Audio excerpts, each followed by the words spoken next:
जय सिया राम। श्री हनुमान कवच का पाठ हिंदी में।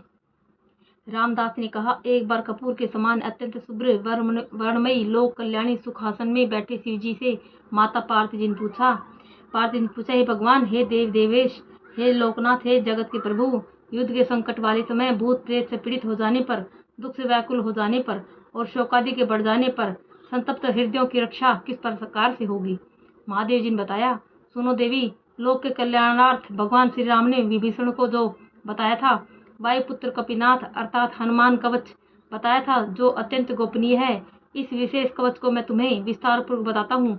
हे सुंदरी, सुनो।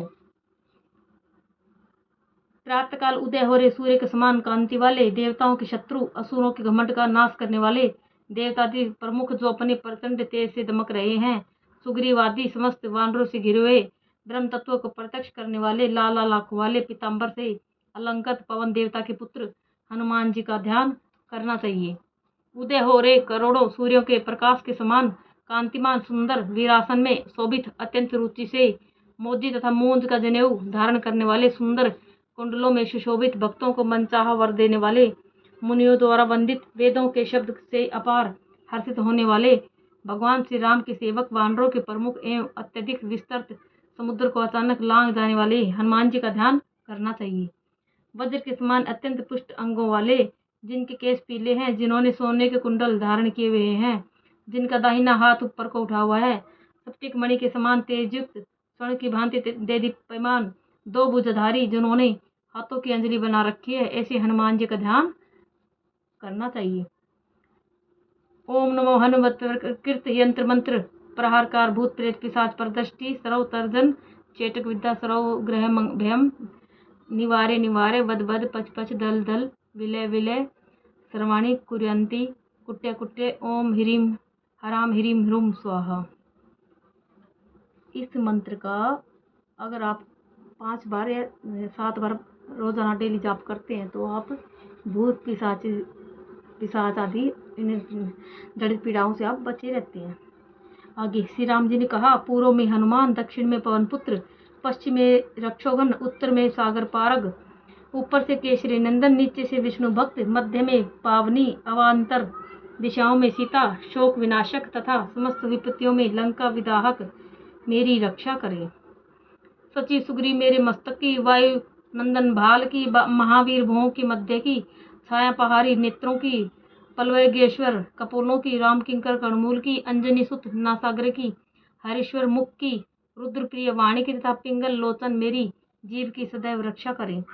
फाल्गुनेष्ट मेरे दांतों की, दत्यापहद चिबुक की, दत्यारी कंठ की, सुरचित मेरे कंधों की, माँ तेजा भुजाओं की, चरणायुध हाथों की, नखायुध नखों की, कपीश्वर कोख की, मुद्रा पहारी वक्ष की, भुजायुध अगल बगल की, लंका विभजन मेरी पीठ की सदैव रक्षा करें।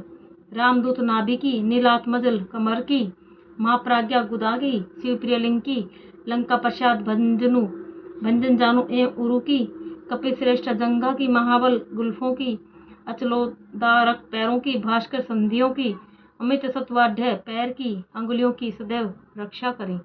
माँ शूरबा के सभी अंगों की, आत्मवान मेरे रोमकूपों की सदैव रक्षा करें। जो विद्वान इस विलक्षण कवच का पाठ करता है वह भक्ति एवं मुक्ति को प्राप्त करता है। एक समय, तीनों समय, प्रतिदिन जो साधक 3 महीने तक इसका निरंतर पाठ करता है वह क्षण भर में ही शत्रु के समूह को पराजित कर लक्ष्मी को प्राप्त करता है। आधी रात के समय, जल के समय मध्य खड़े होकर इसके साथ पाठ करने से 6 अपस्मार, कुष्ठ तथा तिजारी ज्वर का नाश होता है।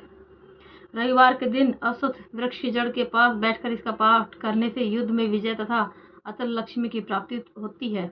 इसे लिखकर इसकी पूजा करने पर सर्वत्र विजय प्राप्त होती है। इसे धारण करने से लक्ष्मी प्राप्त होती है। वाद विवाद, जुआ, राजघराने एवं युद्ध में इसके 10 पाठ करने से विजय प्राप्त होती है।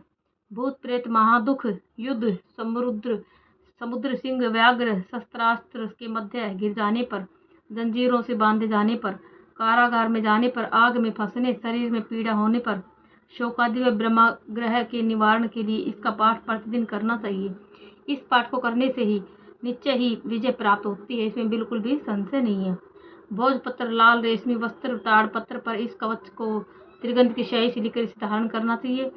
5 साथ 3 लोह के मध्य रखकर गले में, कमर में, भुजा पर या सिर पर धारण करने से धारणकर्ता की सारी मनोकामनाएं पूर्ण होती हैं। यह श्री राम जी ने कहा है।